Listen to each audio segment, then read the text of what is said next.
This week on Under NDA. Yeah, I think that's why I spent a lot of my career getting people out of the 9 to 5, out of the matrix, if you want to call it, to become independent.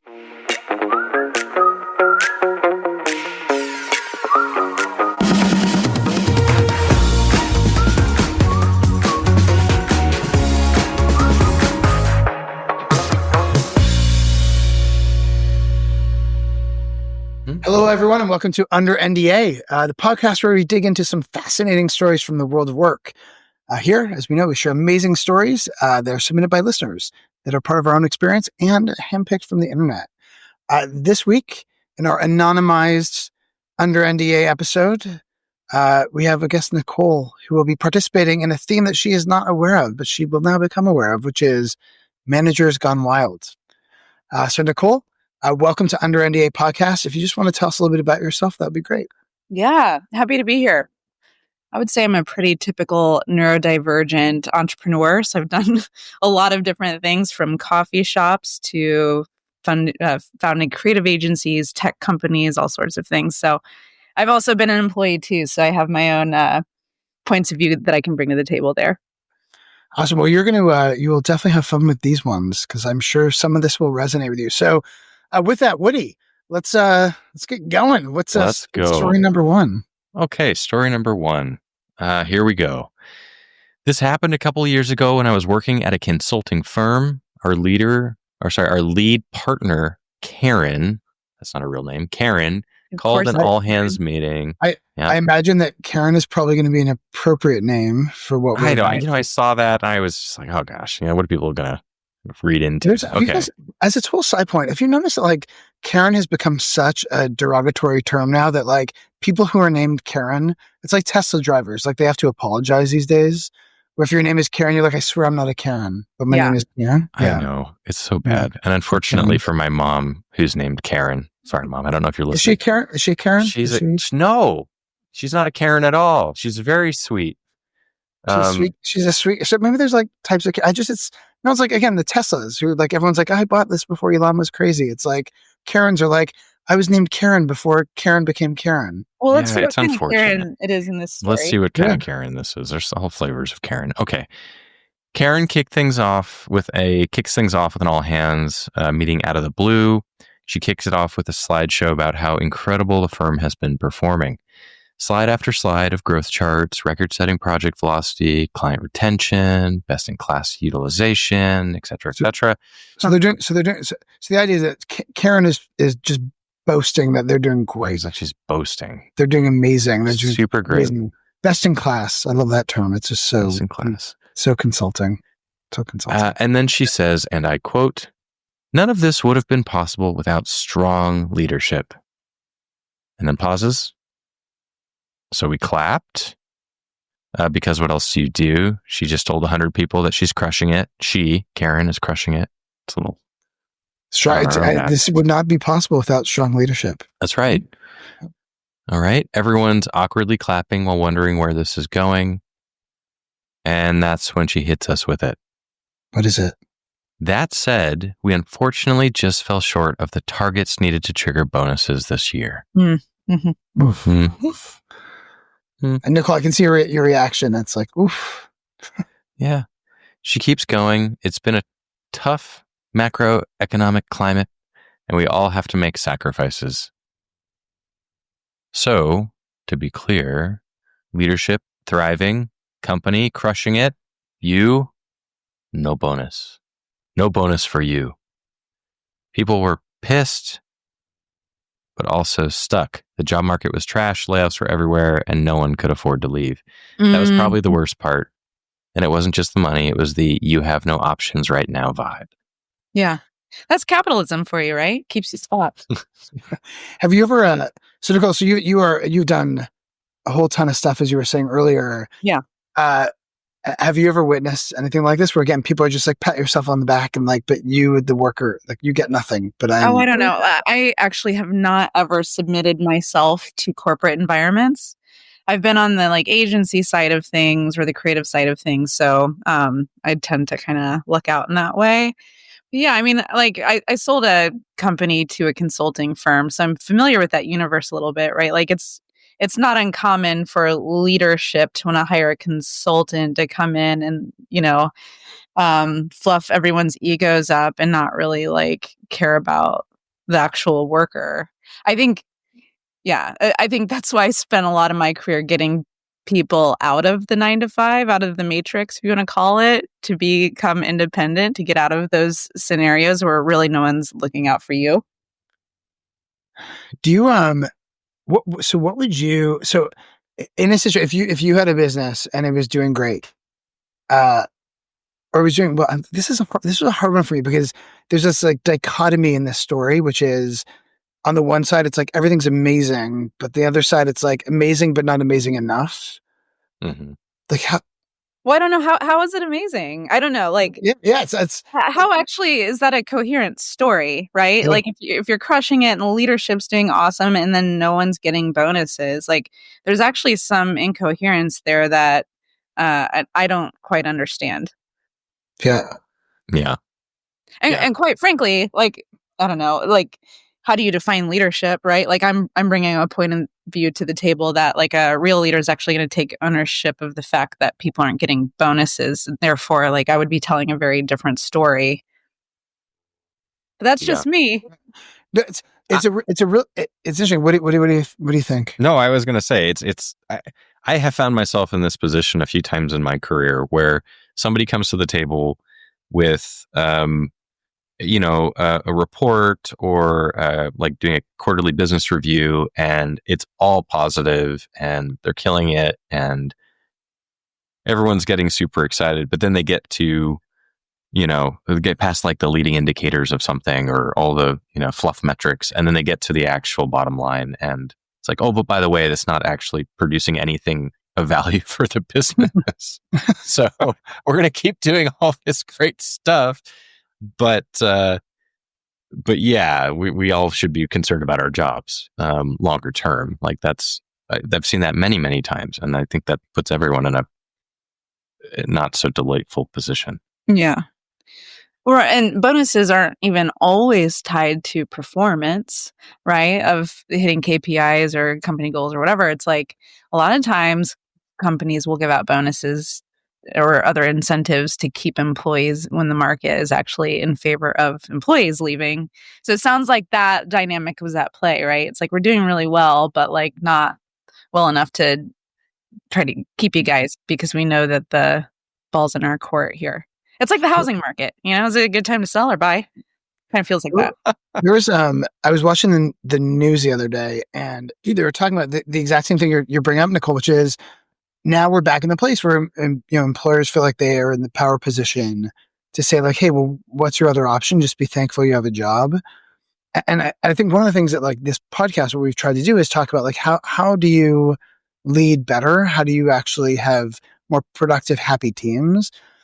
And one of the things that I've been saying for a long time, I was in a meeting a while ago, I won't say when or where, but someone said like people should just be thankful they have a job and that's it. And I said, that's not really a retention strategy.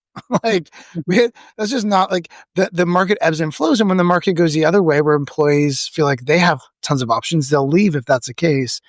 And I think the big thing is as a leader, as a manager, it's really on you to just always make sure that your people feel appreciated.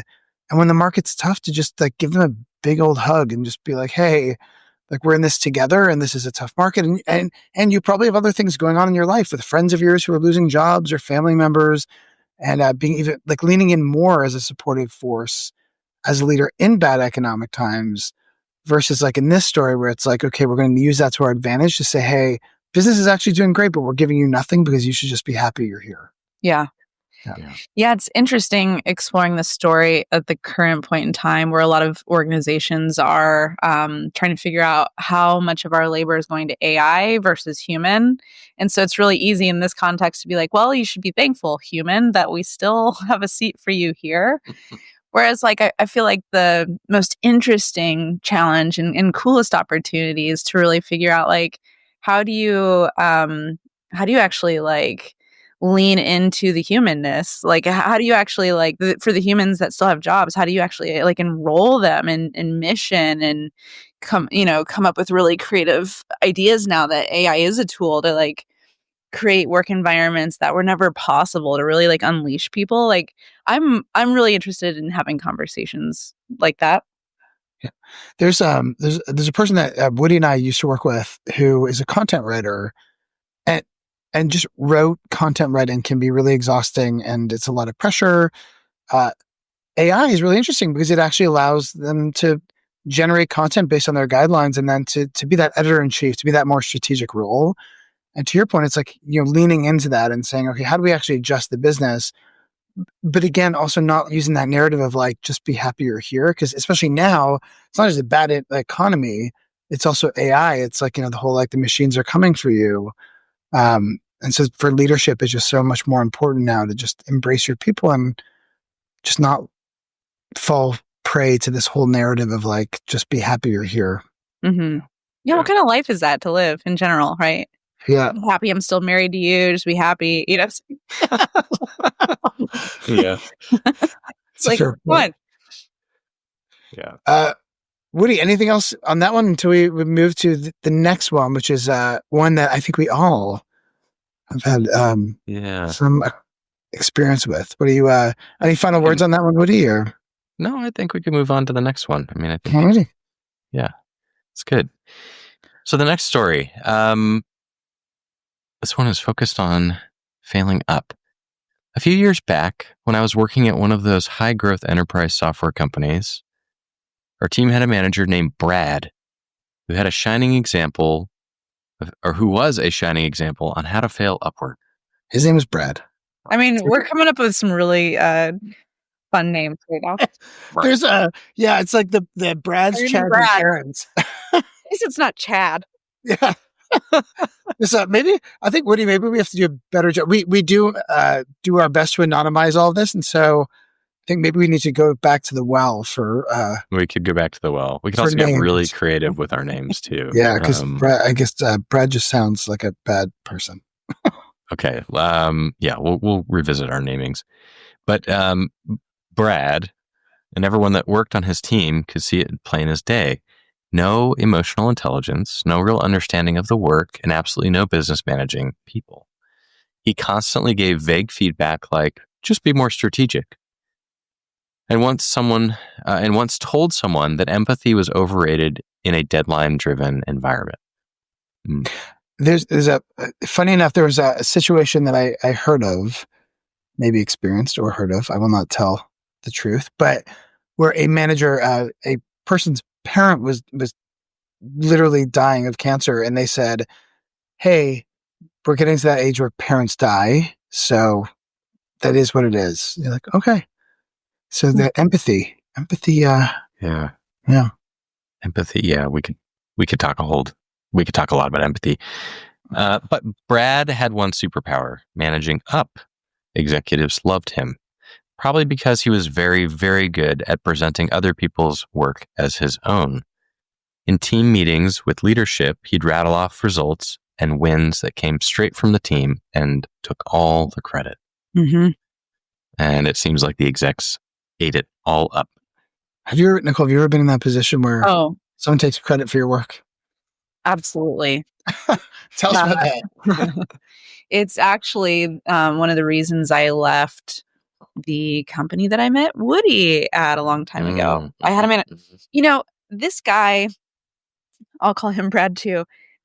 When we were in the same role, which is creative director, we really gelled. Like we were really good friends and like doing our best work. And then that Brad got put in charge of me and all the other creative directors. And then like it just became this like really weird peacock show where like he was so beloved by the executive team, and all of us were like, what is happening? It was almost like an alter ego came out. It was the strangest thing to watch.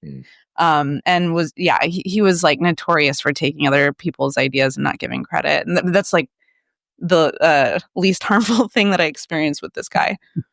Yeah. There's I've always sort of said like the sign of like when you're a leader, it's if your team does well, that is in itself acknowledgement that you are good as a leader. It's not that you do the things, it's that your team does the things and does it really well. The performance of them kind of exemplifies your leadership skills versus you taking credit. I've never Yeah. understood that. I don't know. What have you? No, I mean, I've seen it in different places. I've certainly seen people take credit for others' work. I've certainly seen situations where, the team is cranking and the manager will step in and say, well, of course, the team is only great because I'm here. But I was just listening to something this week, and I thought it was really well pointed. It was somebody running, I think it was it was either a publisher in gaming or a gaming studio, and the interviewer asked him or made an observation. It's like, well, you don't even play games. Like, why are you the head of the studio? And the individual said something to the effect of, my role is not to play games or be the consumer in chief. My role is to hire or to attract, and retain the best talent that I possibly can that knows gaming and gamers and better than anybody else, set them up for success and get out of their way. And I thought that was a pretty good answer, all things considered. And the reality of it is, it's like, yeah, they're not taking credit. They're empowering these people and getting out of their way, and they're going to celebrate them when they knock it out of the park. And that's a good situation to be in. Yeah. As someone on that team. Versus the person saying, I don't know gaming, but don't worry, I'm here and I'm making all the decisions, and I'm it's going to be successful because of me. Don't worry about it. Mm-hmm. It's interesting. It's I think it is a common story that we can all identify with. What else happens in this? Yeah. So, continuing our story, one morning, Brad walked into the office with this weird combination of pride and martyrdom, and said, I have some bittersweet news. I've been promoted, but to another org. He paused like he was waiting for someone to beg him to stay. No one did. Someone did say, congrats, but it sounded like a question. Oh, sorry, congrats? It was the most confusing. What do you want from us? Yeah. I was like silently clapping in their heads. Yeah. It was the most confusing emotional moment I've ever had at work. We were shocked at how this man just got promoted, but at the same time, we were also so relieved. The sigh of collective joy when he walked out for last time was almost spiritual. Mm. Mm-hmm, mm-hmm. Failing upwards. Yeah. It happens a lot. I mean, I certainly, I'll speak one more experience of my own. I've certainly been at companies where somebody was promoted into a role, and I won't presume to know what happened behind the scenes that got them that promotion, but it was pretty obvious that they had been performing wonderfully at the role they were in, and not the role that they had been promoted into. And right, as a rule of thumb, the thinking should be that somebody that's going to get promoted into a role such that they're not going to fail up is ready for that role. They're already operating at that level, right? And the promotion into said role is just a natural evolution of what they're already doing. Do you think that's partially like it's an interesting point? Is it the person feeling upwards, or is it a lack of support and coaching and mentoring for that person to be successful? Right. So the idea that, I know from my own experience, you get to a certain level in a company, you get all this support. Board members want to talk to you. People want to give you whatever you need. But the middleman, the individual contributor who becomes a manager for the first time is rarely the most underinvested in terms of their coaching and learning how to be a good manager. And so I actually am like curious, Brad, name aside, like, did Brad was he just not equipped with the skills he needed because he didn't have the coaching and mentoring he needed to learn that, like, as an individual contributor, you often fight for yourself. As a manager, you fight for your team, right? So it's I've always found these stories, it's always a conundrum because they seem so black and white, and then you dig into them, you're like, well, yeah, it feels a bit more gray. I mean, I really appreciate that question. I do think a lot of people find themselves in that situation, right? Like if they had a little bit more support or vision for their role, then, they could grow into that and do that well. But the common thread in this story, my story, and a lot of stories are like someone, and you already said it, like, you see someone rocking a certain role, and then we just assume that by putting them in charge of other people, that's like going to translate into their team rocking. And it's like, that's a whole different skill set. And yes, it should be supported. And yes, there could be better training for it. But like, there's also, we're talking about like having no EQ, right? Like there's a whole lifetime of, trauma and, other kind of work that a human could be doing, like exploring about themselves, like understanding themselves and other people, that like, if that work hasn't been done, they probably shouldn't be put in charge of other human beings in that sort of way. And I don't know that I've seen a lot of companies really taking the time to like assess someone's ability. And so it just kind of feels like an oversight in organizational structures to like, even like, I don't know, consider what the most important human qualities of a manager might entail. Right. Versus just the technical or hard skills. Yeah, exactly.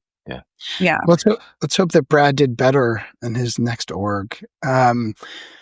With that, thank you for joining us for this week's episode of Under NDA. And thank you to our guest, Nicole, for sharing your thoughts on a couple really interesting and, again, somewhat complex experiences out of corporate America. If you like this episode and want to hear more, please make sure to subscribe to our YouTube channel or our podcast, wherever you listen to it. But most importantly, please make sure you tell all your friends, because the more people that learn about this, the better we all get.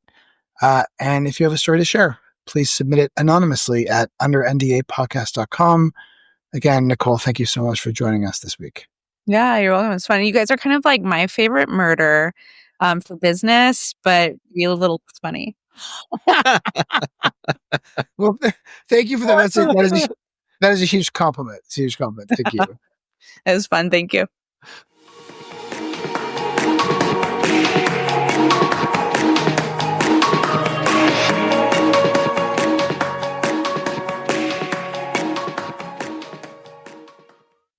Hey, thanks for joining us.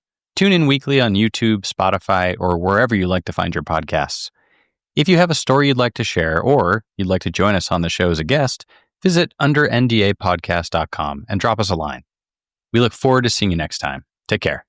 Free audio post-production by alphonic.com.